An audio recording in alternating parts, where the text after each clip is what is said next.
Done. Okay, so now we're going to listen to Stan's update. For anyone just joining this call, we've had a brief intro on what was meet the people, etc., and now Stan's going to give us an update, which we're recording and we'll put on our various channels. Stan. So from my perspective, obviously, in the last week or two, I've seen virtually all of the season now in terms of the team on the pitch, caught up with the vast majority of the games. I know squad profiles, inside out, personalities, characters in the club. So I've had an overview of what Southend United Football Club on and off the pitch is, the structures and the results, success, lack of, etc. From my perspective, knowing that the club were in a difficult position, going back, I think I said in the Zoom call with the other supporters groups, crikey, it's a couple of weeks ago now,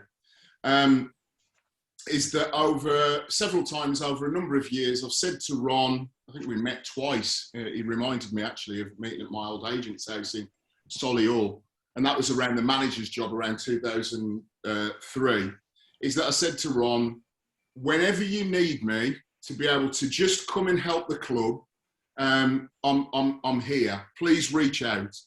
And the reasons for that are solitary. I have no reason, I said this in the Zoom meeting with you and the other guys, there is no reason for me to be here other than to offer help.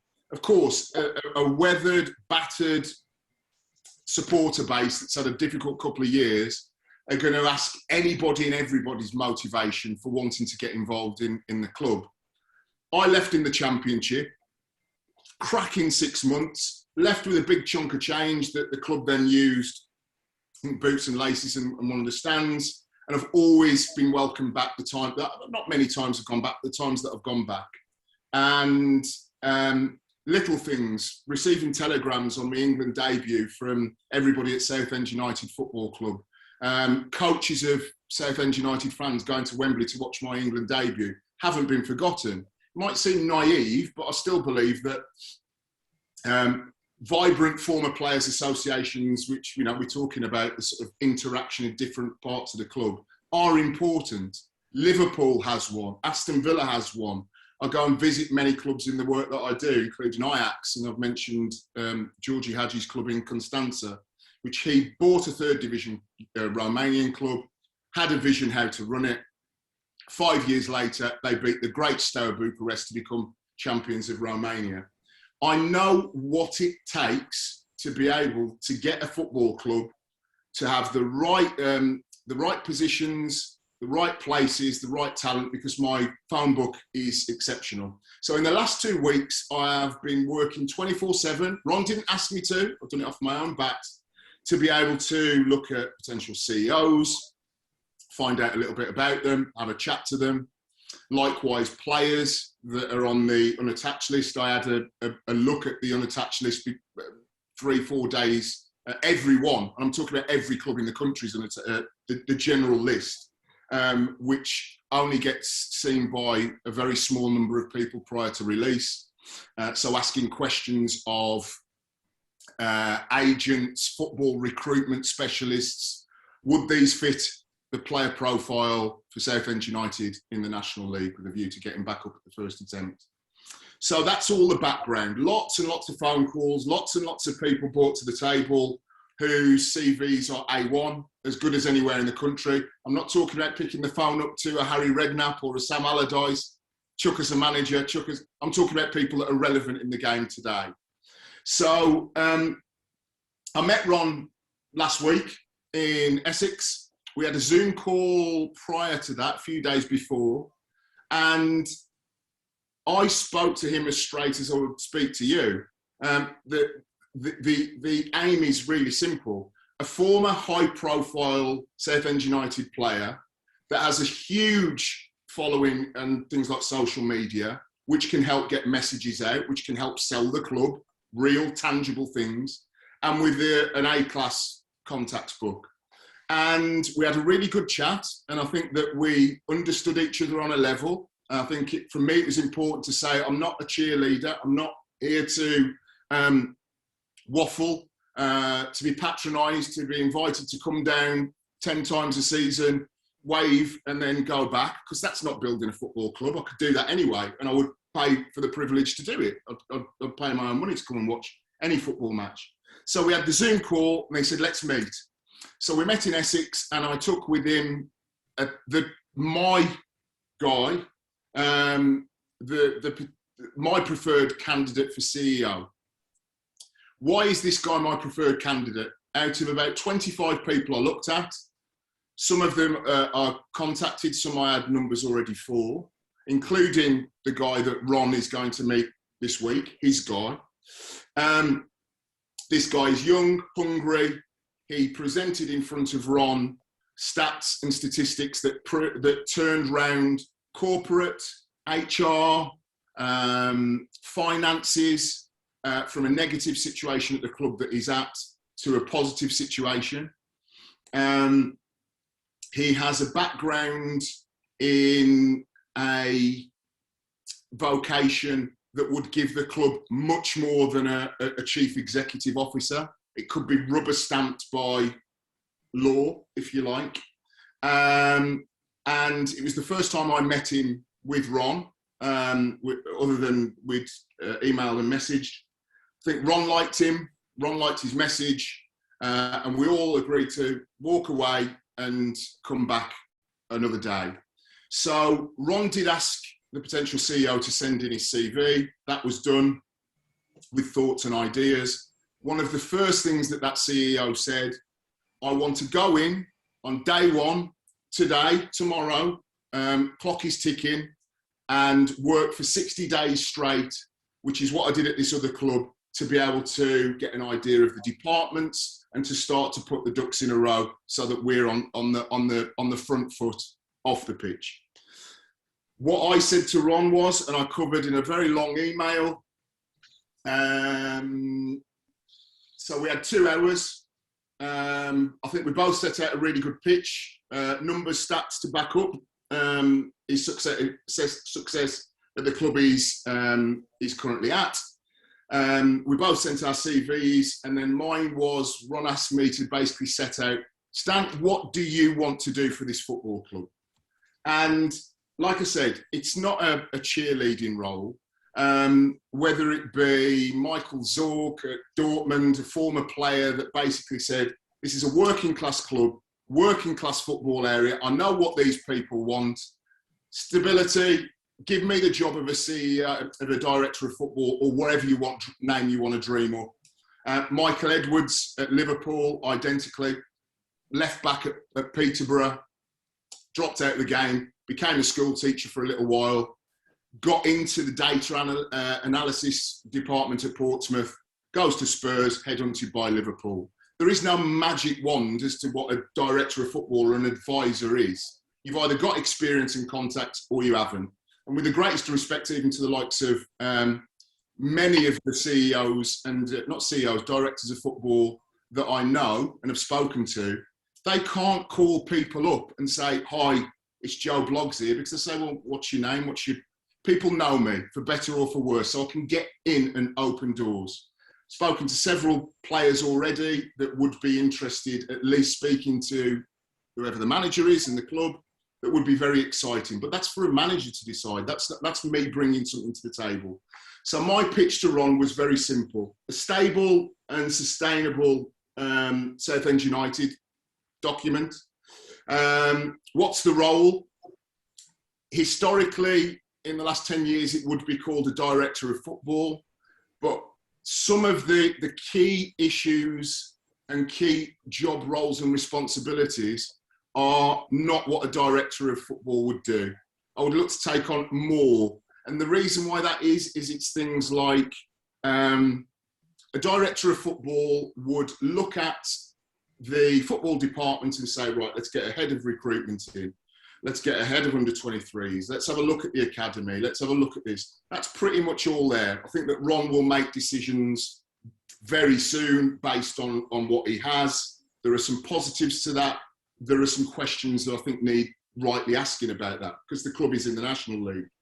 So for me, it was, I'll come back to the title because it doesn't really matter. You can call me just Stan for all I care.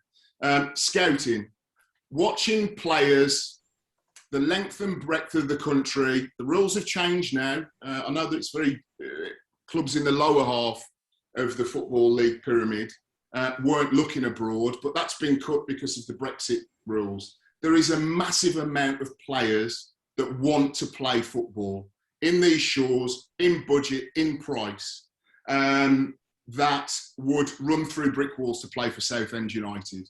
So I've called a dozen or more excellent recruitment specialists, gone through the player profile and the club profiles of every League Two team and every National League team. Solihull Moors, big, Tim Flowers, we played together at Leicester. And their model is chuck loads of money at it, big, strong, powerful guys, corner set pieces, let's get up that way. Others want to play the beautiful game and do things the right way. So scouting is vitally important to be able to help. If it's Phil, if it's somebody else, if it's Ricky, if it's Anton, to be able to say, look, I've watched 1,000 games in the last 7 or 8 years. I will go on a Tuesday, Wednesday, Thursday, Friday, Sunday, whenever, and give you an extra pair of eyeballs. Traditionally, a director of football wouldn't do that. Secondly, is senior player recruitment, an addendum pretty much to scouting. Although, because of the contacts I have with recruitment, I think there's, I had a look the other day, in the top 5 divisions, I think that out of the sort of 90 odd 100 managers and stuff, I've either played with half or played against or no. That's just a fact. So to be able to call people and go, are you going to let him go? Would you let us have him on loan from any number of clubs? I think that that's something, with the greatest of respect to the club as it sits today. I don't think senior player recruitment has been good at all for a number of years. And I've elaborated that to the owner. Academy and local player recruitment. Wayne Rooney signed for an agent, Paul Stretford, that was my agent, because Kenny Dalglish was the head of football at Paul Stretford's agency. Kenny Dalglish walked into his house and said, don't go with the guy that you're currently with, come with me.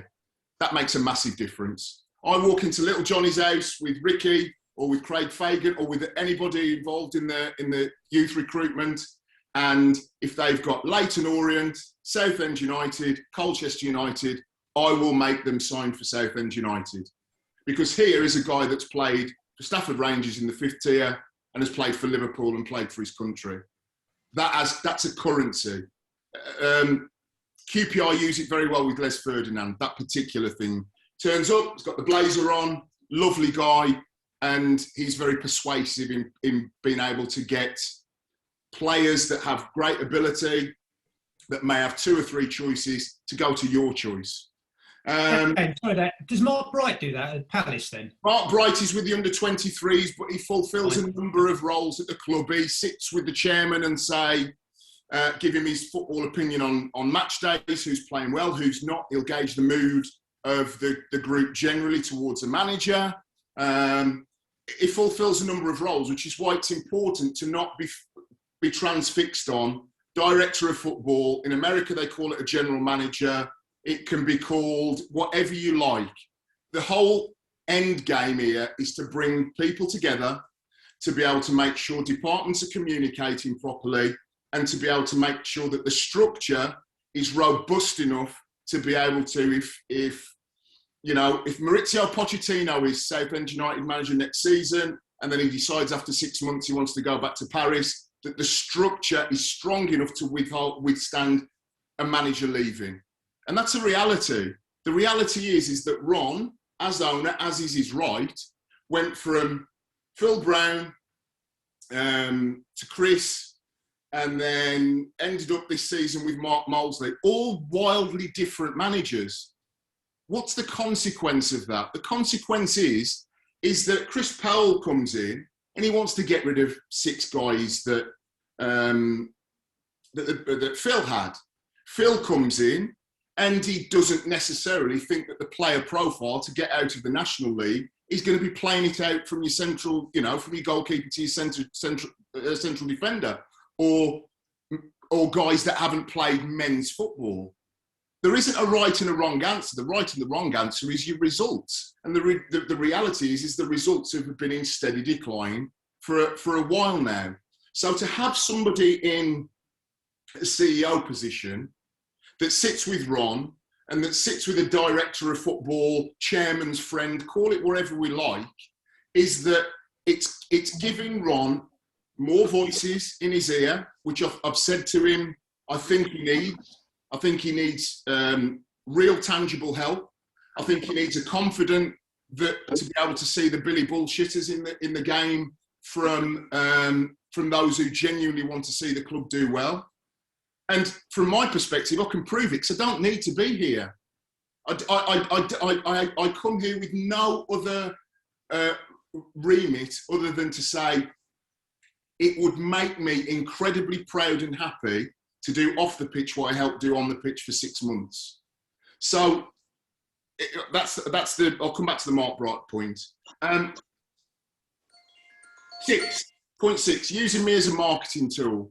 The reality is that the club marketing department, corporate department, can sit me in front of the guy from Southend Audi, Southend Ford, and I sit with them and we do the schmoozing. Will you sponsor the club cars? Would you give the academy whatever it is they need to facilitate things for corporations and businesses? The CEO that I spoke to turned his club's corporate and marketing on its head. And with Fossett's Farm down the line, that's an important thing to have. He's also much younger than the guy that Ron's meeting on Wednesday. Granted, the other guy's got more experience, but this guy's experience with a particularly tough operator to work for at the club that he worked for proved to me that he's got what it takes. Plus a cherry on the top, which I'm not at liberty to discuss at the moment. So Southend United using Stan Collymore as a marketing tool. First 50 season ticket holders of the new season, I'm going to knock on their door and I'm going to present them with their season ticket. I'm going to go to local schools. I'm going to go to local businesses. I'm going to sit in on the council meetings about planning permission and put a passionate, we need to do this now for the community, for the region, for the area. It makes a difference. You can send Michael Edwards, the Liverpool director of football, who's amazing on transfers, but you wouldn't know him from Adam if Liverpool sent him out to be able to market the club for them. So that's a bonus that a director of football role wouldn't ordinarily have. Another thing that QPR use relatively well. Supporter engagement.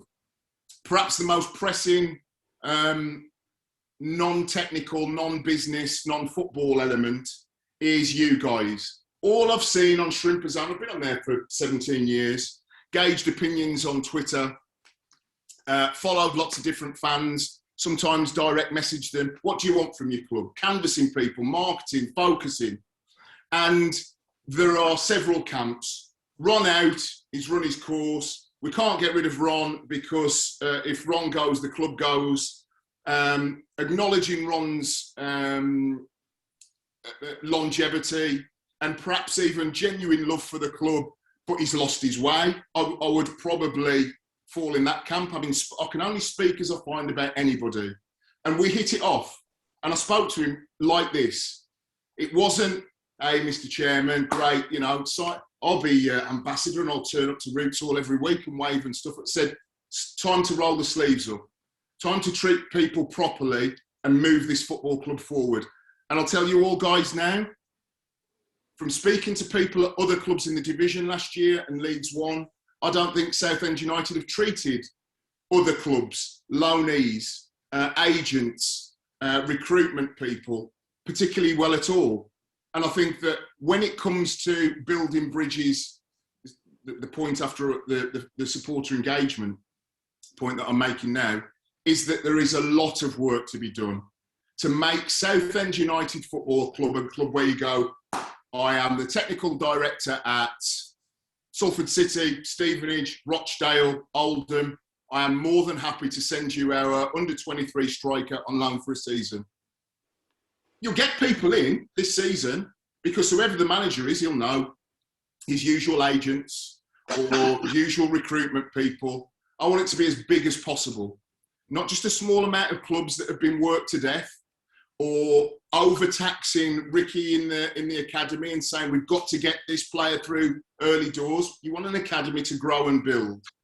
But the recruitment part of it and building bridges with football clubs, from what I can only be honest with you, is that the reputation of Southend United, because of poor communication, because of some of the HMRC issues with players, is at rock bottom. And that's something you've got to realise before you get behind, there's a saviour here coming to help us this season. It's a reputational, day in, day out, calling people, trusting with us for 6 months, and we'll give you him back as a better footballer, having played in our first team. In terms of the supporter engagement, that to me is crucial. There are a million different voices and righteous anger, from the SOS to perhaps the more pragmatic approach of the trust, because you would know perhaps more what's going on behind the scenes. There isn't a wrong answer and there isn't a right answer, because everybody that supports Southend United Football Club and puts their money where their mouth is right. The customer is right. And I don't like to use the word customer, but the supporter is right. It's your club. And so from that perspective, me building bridges with you fortnightly, 3 weekly, monthly, getting involved in lots of different aspects of what you've already talked about this evening is crucial.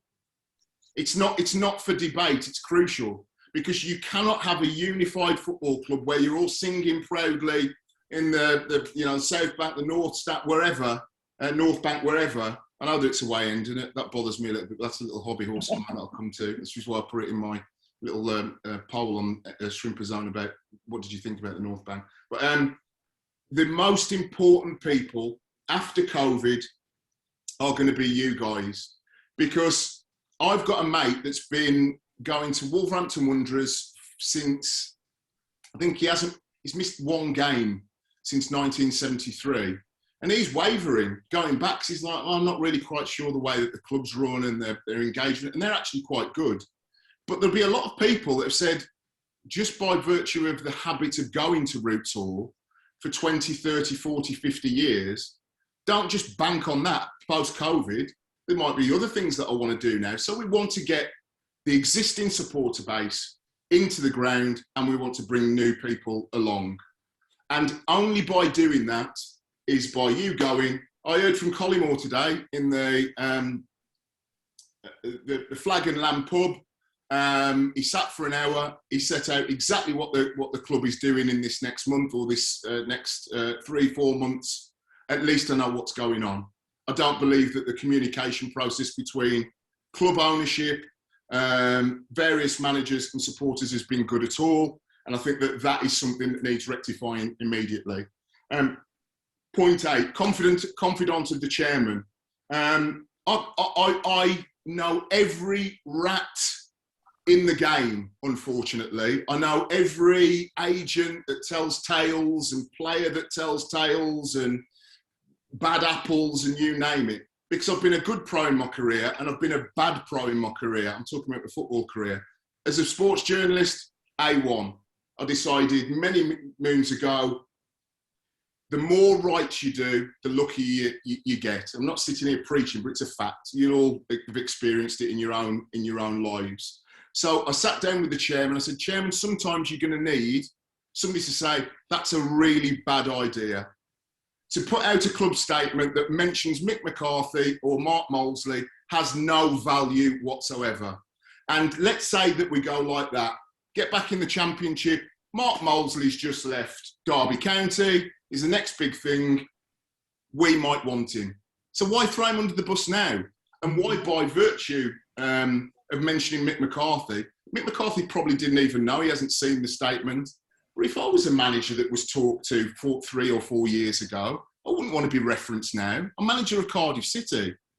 So I said to Ron, and I actually said to him in real time, I would be sitting next to you in the director's box just before you're willing to press send on that statement, don't send it. Please don't send it. Let's wait a little bit and sit back. Let's give ourselves every option to not throw somebody under the bus, whether it's legitimate or not. Design the club template with the CEO. I really liked the CEO that Ron met last week with me. I also have a very good relationship with the guy that he's meeting, I believe, in the next couple of days. But a template, which you guys can say, show me the template. Where's the thinking here? There you go. Call it a mission statement, call it whatever you like. These are the roles and responsibilities of the club. These are the people that are doing them.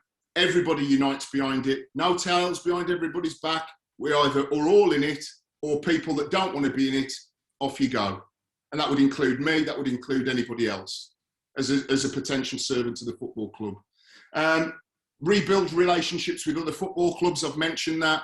I think that from what I've been told, is probably going to be the biggest job in terms of player recruitment, because I think there is, look, Southend United aren't on the naughty step. There are several clubs that other clubs wouldn't potentially want to deal with, or wouldn't necessarily be the first port of call to send their promising youngsters to, or to sign permanently. But they're in a group of clubs that, if you were thinking about other clubs off the top of your head, I'm the CEO of a League One club or a League Two club. We want to send some of our under-23s, or we're prepared to loan. You all could think of 5 clubs that you wouldn't do it, because you don't know, are they going to get paid? The club's a mess. The owner rants and raves. So, unfortunately, as much as the prevailing thought within the club is, this is just getting a manager, this is just making sure the players on the pitch are the right ones, that needs a lot of work on it. But the people that I've communicated with in recent days, that are all exceptional in their field, are willing to help. They are all willing to help, on the basis of me giving them a call and saying, look, give me your thoughts on this, give me your thoughts on that, give me your thoughts on the other. And there hasn't been one that's turned around and said, not interested. And finally, chairing a weekly football department meeting. I know that there will be informal meetings. Ron, I spoke to him a little bit earlier on today, and for transparency's sake, I'm meeting him on Thursday. I think at that stage, he would have already spoke to in person the 2 potential CEOs. So I'm going to meet him on Thursday to drill through some of these potential things that I put to him that he's had time to think about.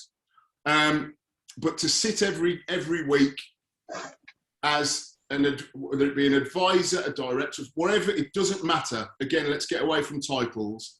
But for me to have a dossier and a document, to be thinking about 1, 2, 3 managers ahead, 1, 2, 3 transfer windows ahead, because there's been a lot of reactionary stuff at Southend.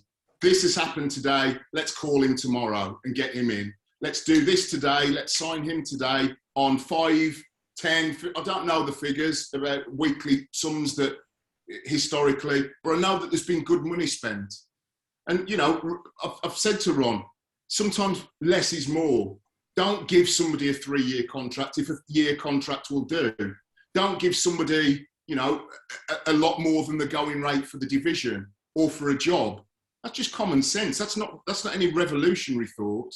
So it would be chairing a weekly meeting with the manager, with the heads of department on the football side, and for everybody transparently and honestly to say, well, you know, whoever the manager is, look, if I'm out of here in 12 months' time, I think you should be looking at him, and him, and having a proper adult conversation and thought process moving forward. So I've taken a lot of your time. That was what I put to Ron. I think he liked a lot of it. Some of it he might turn around and say, no, thank you, that's his right. He owns the football club. But it was important for me to be able to tell you guys direct that in the 2 conversations we've had have been very good. We get on very well. And I think he understands that I speak very straight. I've communicated with him as to be honest, courteous and on time with his communication. I think that sometimes it goes back to he's spinning loads of different plates, and sometimes if it's, I'll call you at 9 or we'll speak at 9, if that's then the next day or the day after that or the day after that, I don't think that's acceptable. You say, we're speaking at 9, that's when we're speaking. That's the way I like to deal, and that's the way I've dealt with every football club that I've been involved in. And I think there is a consequence of Ron doing lots of different things, Fossett's Farm, business, potentially talking to the EFL about demotions and promotions, sorting out a new manager, is that takes up a hell of a lot of time. And what that can do inadvertently is sideline people that want to help you. So all I've said to him in the last 24 hours is be upfront with what you want from people and where you're prepared to go with them, because that in itself will start a process where people will walk towards you rather than going, bloke said he was going to meet me on Wednesday. I still haven't heard anything a week later. So it's putting your ducks in a row, and putting your ducks in a row for Southend is employing the right people off the pitch, having a correct strategy, and to be able to support everybody in the club from the tea lady to the manager. If the club can do that, it can go out of this division in one leap. If it's a Messiah complex or a saviour, this manager's going to come in. He's better than all the rest because he's got a proven track record, but there's nothing behind it. We don't know. Toss of a coin. There might be 2 promotions on the bounce, then there might be 2 relegations. I want to see that. Genuinely want to see that. And I've said to Ron, my only aim and dream is to walk away, drop my mic in the Championship, off you go, enjoy the next step. And that's it. It's genuine. There's passion there. There's belief there. There's contacts there. I've set it out in a pitch document that I think was exceptional, that I'd be happy to show you all transparently on some occasion. We're chatting again on Thursday in person, and I think that regarding me, Ron will make a decision probably on Thursday, and I'm certain that he will have decided on the CEO by the end of the week. So I think that would then give, and obviously the manager maybe in the next 24 hours. So if all of those pieces can come together, I invite you all, don't trust me, go on the National League clubs' websites and just type in club staff, club structure. You'll see proper structures there. Likewise, League Two. You know, somebody posted on Shrimper Zone today, all we need, Stan, get the manager in. That's the most important thing, then the players will follow. Don't need the CEO because the CEO might not like what the new manager does. And I said to him, a CEO is a normal consequence of an adult, well-run football club. And if you go down the National League and you think it's going to be one bloke barking all the orders to everybody else and changing managers, you'll see a litany of clubs that no longer exist in many cases. Go and have a look at Notts County, go and have a look at Boreham Wood, Bromley, Solihull Moors. Structure. And as a consequence, that enables them to have the stability. They might be in the division for 3 or 4 years, but they know they're much better set than a manager coming in 6 months to 12 months down the line, he's gone, 6 players go, 6 players come in, and then it just becomes hit and miss. All I've said to Ron is let's take the hit and miss out of it. And if we can do that, the club is big enough to sustain, I believe, particularly if Fossett's Farm is discharged, Championship football. When I was a kid, Bournemouth were a 4th division club every year. The thought of them ever getting to the top flight was absurd. I played against Brentford that was struggling on and off the pitch for Southend. Look at them now, a vision with Matthew Benham. Structure. Not just money, structure. It is, I 100% agree. However, money is has been a big issue for a number of years here. And, you know, some of the decisions Ron has made is purely down to money, in my opinion, as I'm sure it is with most. That appears to have altered almost perversely at the point that we're at our lowest ebb. So So whilst everything you say makes sense and we'd all love to see that, Ron will have to part with some money. Do you think he's got that money and willing to spend it? I do. I believe that and again, you can only ever take somebody on face value. Now, if you take somebody on face value and they turn out to be a liar, then that's, there are lots of people that have attended protests that said, we just don't believe anything that Ron says. Yeah, but it's not surprising, frankly. Correct. And it's kind of like there's nothing wrong with taking that view. Because if you say, well, we've got the money and we're not going to go down and we're not going to be in this situation, and then you are, that's not an unreasonable position to take. No. What I found from Ron was hand on heart.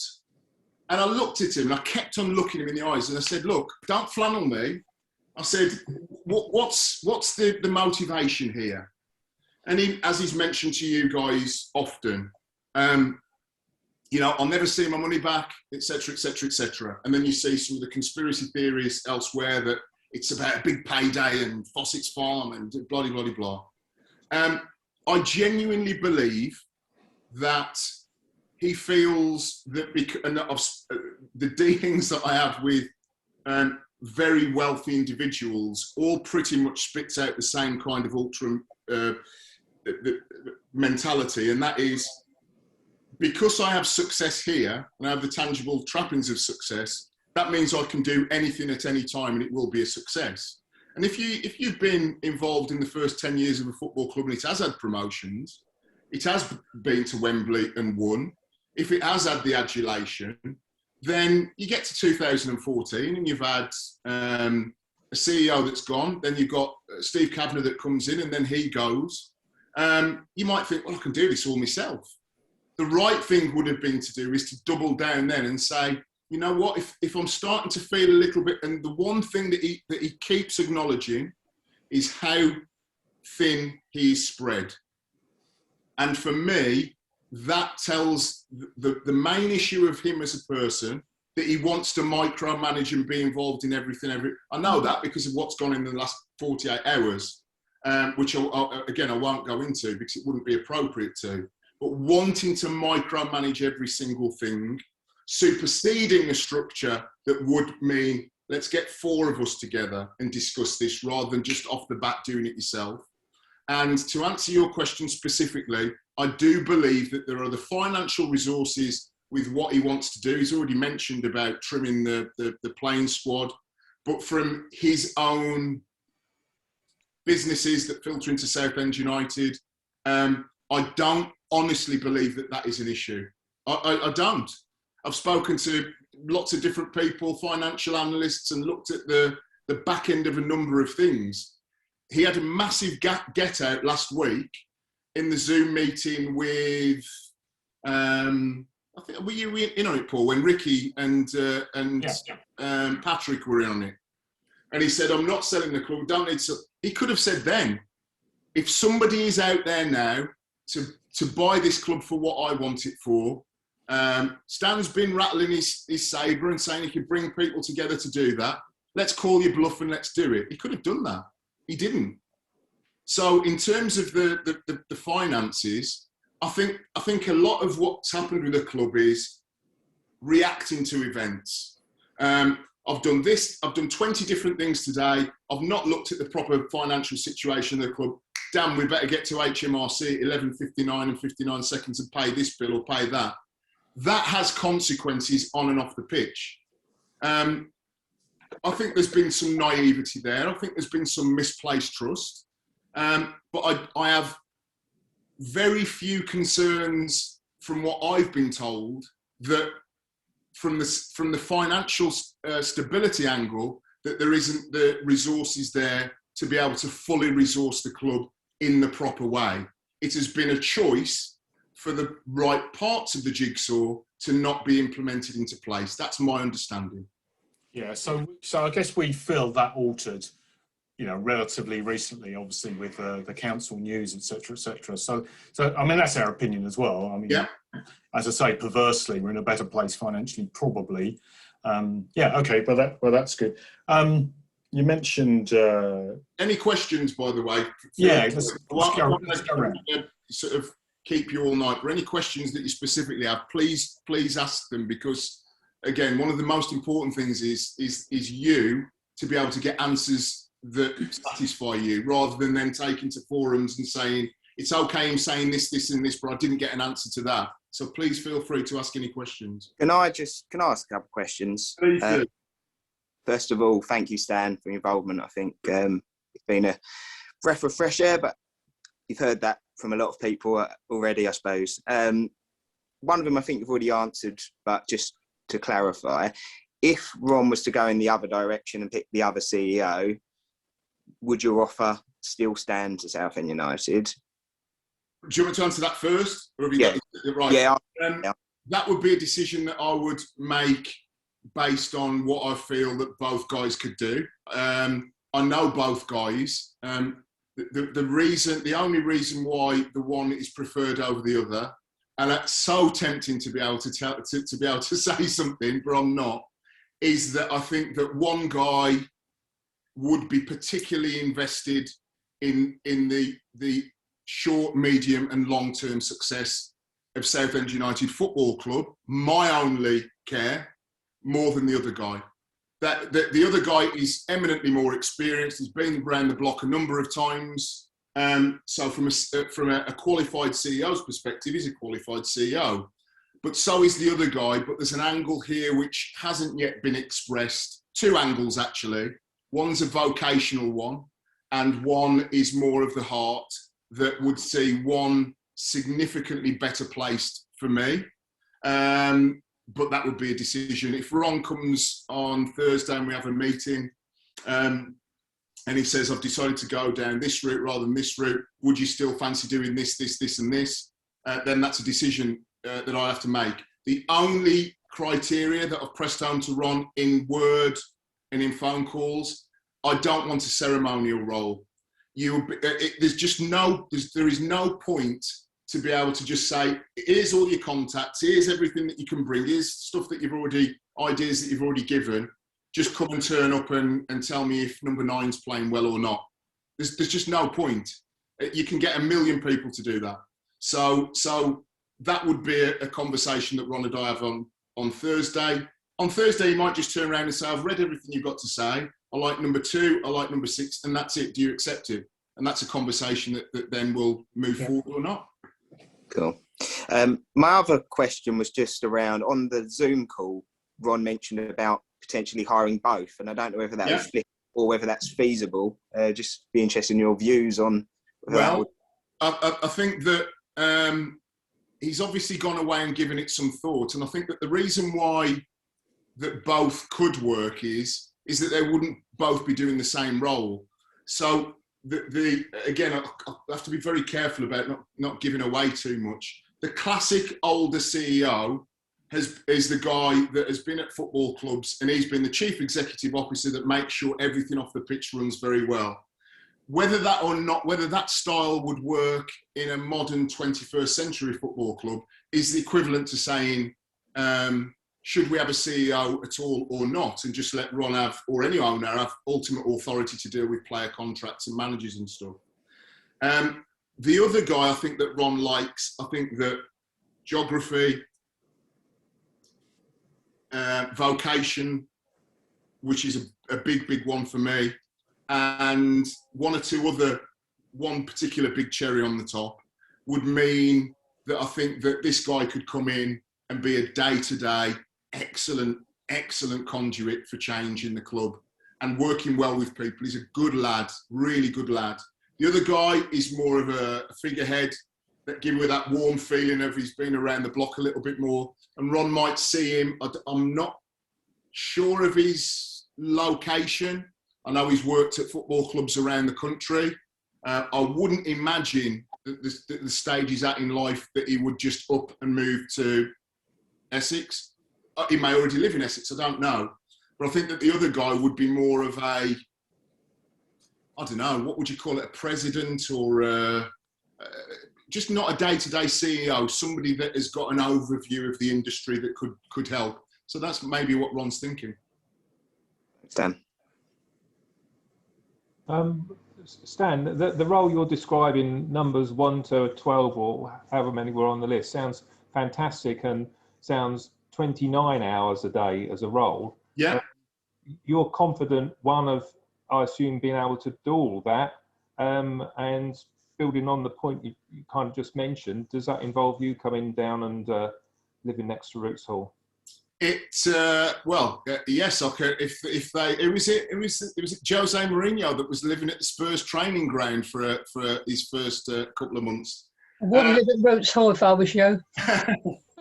Firstly, I'm in a fortunate position that although people think I'm in the Midlands, is that I'm actually in the southeast. I'm not going to say where for now, but I'm in the southeast. When I drove down the other day, it took me about an hour and a bit.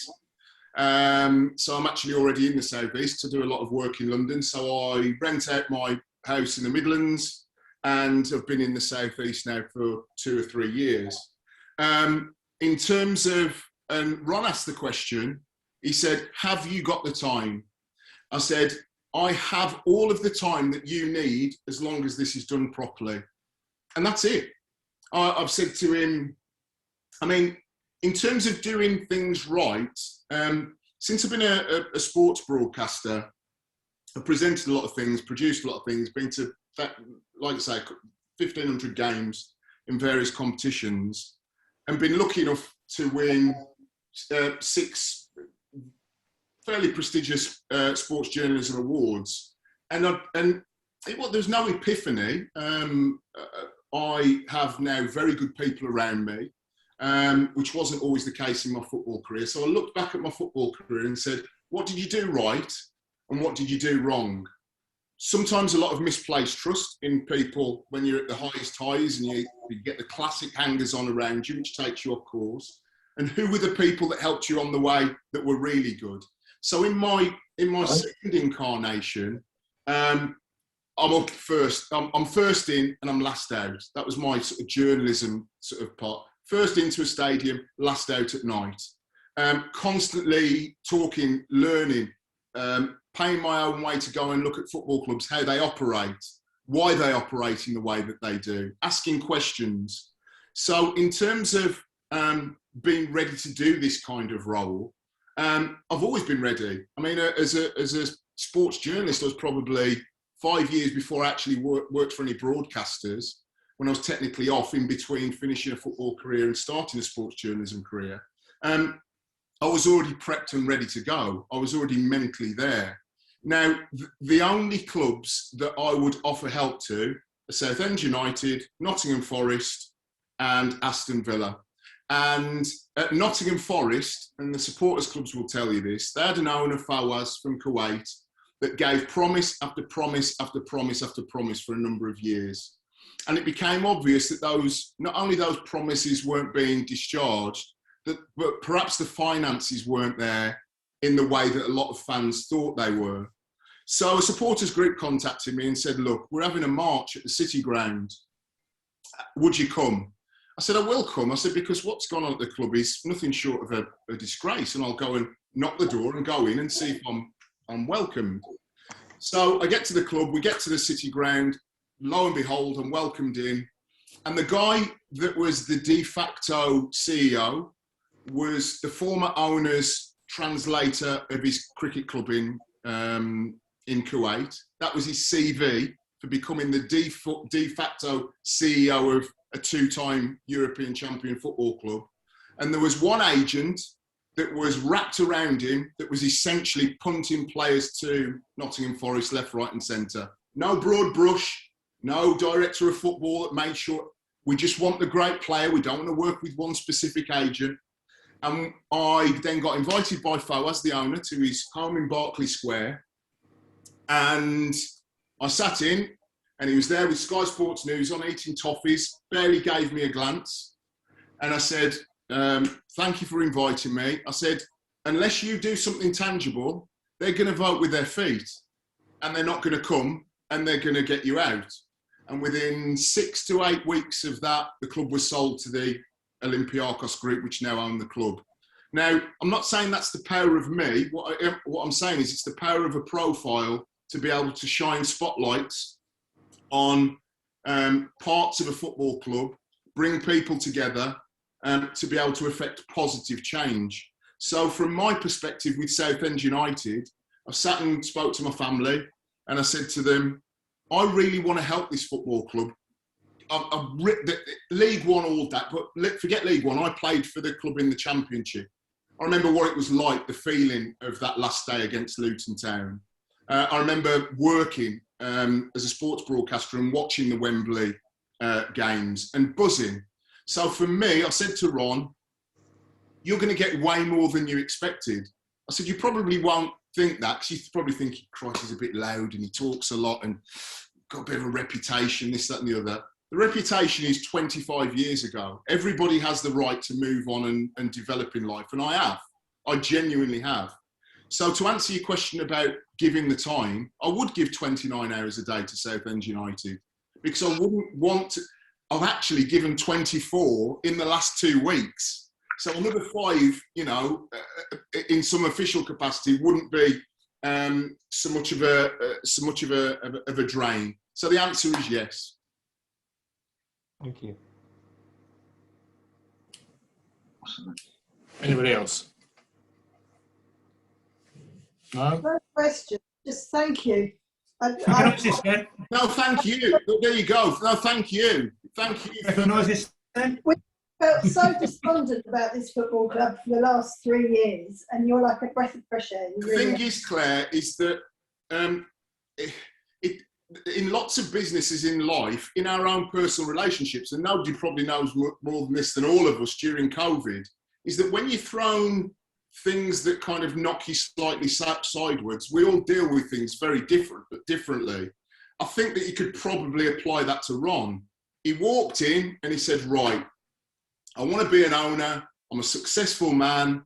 And over the first few years, successes start to follow. And then it starts to even out, and then it starts to go wrong. And you think, well, I haven't actually done anything significantly different from when we were at Wembley and going up to now. But they have, and they're all structural things. But I'm not going to apologise, and I sent Ron quite a long email today. I'm not going to apologise for saying, not only do I think I can do this, I can do it well. How many people are involved in football that maintain the status quo and don't get anybody anywhere, that are football people or football professionals that walk in, make promises, walk out and have taken a big chunk of money out? As we sit here today, I am in quite a bit of credit, literal credit, with Southend United. I haven't asked for any job, I haven't spoken any terms, I haven't spoken any money, I haven't spoke about anything other than the last week or two, Ron, I've been on to lots of people in this particular division, in this particular area of expertise, and I can help. And I hope Ron does. He said on Friday, we had a conversation, that was the road he wanted to go down, but he wanted to drill down more into what a role would be. And that's his right, and I fully understand it. But I want you guys to have just old-fashioned smiles on faces, going to the football club and having some decent information. I've sat and watched Blackpool, Bury, the ongoings with the Super League, Stafford Rangers that I played for, Villa, Aston Villa, what the founding member of the Football League that I've supported since I was 6. We were owned by a Chinese guy that's now apparently on the run in Hong Kong. Now, because, you know, he was owner of Aston Villa, made promises, engaged with fans, but didn't let anybody in, crucially, to see what the books were. As close as it's possible to get to give you transparency without betraying any of Ron's business interests, without betraying the business interests of the football club, personal relationships, is that whether it's Ricky or whether it's Amanda or whether it's Craig Fagan or some of the players, I can help across the board. And that's all I want to do. And I'm happy to say, right, judge me a year from today or two years today. If you do that, and I haven't done the job that I've set out to do and given you really good employees that are going to help Southend United move forward, then I'll happily walk away. Because as we stand here, I'm in a neutral position. I don't owe Southend anything, and Southend doesn't owe me anything. So I'm coming to the table, not thinking I can get a 3-year deal out of this, or, you know, I'm a player, I'm on my last legs, but I'll say that I've got no fitness issues and then break down in the end of August. Is that what I'm offering is transparent, lots of energy, lots of enthusiasm, lots of experience, good and bad experience, and a natural connection with the club that gave me the happiest 6 months of my football career. And I've said that consistently when I was at Liverpool, when I was at Villa, what have you. And the only reason is because it's an authentic football club. People come up to you and say hello and how are you, and exchange courtesies. I mean, Vic, you know, God rest his soul, you knew when he was coming in the room that he was larger than life and a bit of a bullshitter and a blagger, but he always would give me a pat on the back. John Adams sent his own personal telegram to the England dressing room on my England debut, and half a dozen coaches or 3 or 4 coaches went from Southend to watch my England. That's something that's worth being involved in moving forward, to see at least to be able to leave the club in a better position than you found it. And I think that that's all you want when you go in, a club that you can support and enjoy, that you feel a part of. It's gutting when you see youngsters protesting because they think, you know, they need a material change. So I was listening to what they were saying. I was listening to what the trust was saying. I was listening to people that I know are journalists that are Southend fans. And I said, right, the first thing is to knock on Ron's door and say, Ron, can I help you get to where you want to be with the football club? I believe everything that you say. If you burn me, that's your bad. But how can I help you? And as a consequence, that will help the football club. And that is the beginning, the middle and the end. And if it doesn't happen on Thursday or next week or next month or what have you, I'll still be in. I'll still say to him, look, if you need to revisit this down the line, give me a shout. Any contacts that you need in the meantime, anybody that you feel you can get some help and support with, please take it, Ron, because you're taking on too much, spreading yourself too thin. Give yourself a buffer between you and everybody else. And I think that the club will move forward on that basis. That's it. Well, I think I'll probably, yes, I definitely speak for Andy. I probably speak for everyone when, when I say thanks for that. And I guess we all really hope something comes out of this. Let's just see what happens. Yeah, exactly. Whatever happens, I sincerely hope that Ron understands the need to get some help and support, to broaden out the off-the-field staff at the football club, which will then in itself pay him back personally and pay the club back in spades when looking at being competitive on and off the pitch in the years to come. That's all I hope for. If I can be involved in that, great. If I can't, if he discharges some of it, and I read in the paper in December that he's got a new CEO and he's decided to have a director of football, and it's this guy that's come from, Stevenage, fantastic. It's not about, genuinely not about it is for me, what I can offer, but as long as really good advice of making positive change on and off the pitch, I don't think he'll go far wrong. Then it's on Ron to discharge that. And it's down to you guys then to keep, I'm not saying it's going as far as protesting, but just to make sure your voice is heard as to what kind of football club that you do want to support, And just to reiterate before we close, Stan, I wasn't expecting you necessarily to make this statement, if you like, or detail what happened. It was literally to introduce you to the team, and I feel... Well, you'll stop inviting me to things, pal, because I have a tendency to talk a lot. No, it's fine. No, it's fine. The only point I wanted to make was, to be fair to the other groups, they're not here, so, this is just for us, and I appreciate that. So, and the next time we maybe sort this out, let's have all the groups together again. I think that will be fair. Yeah. So. No worries. It's been an absolute pleasure. Thank you very much for letting me address you. I shall be speaking to Ron in person on Thursday. Like I say, I think that the aim is for him to speak to both CEOs on Wednesday. Hopefully there'll be some good news from making sure players are tied down, managers or not, whatever that is in the short term. So hopefully by the end of this week, there'll be a bit of a clearer picture. And I'm sure that's all you guys want. Absolutely. Yeah, definitely. Absolutely great. Fingers crossed. Thank you, Stan. Take care Right, now. Thanks for your time. I shall let you get on with the number crunching. I shall see you later. Thank you. Cheers. Take care. Thanks, Dan. Bye. Thanks again. Bye bye now.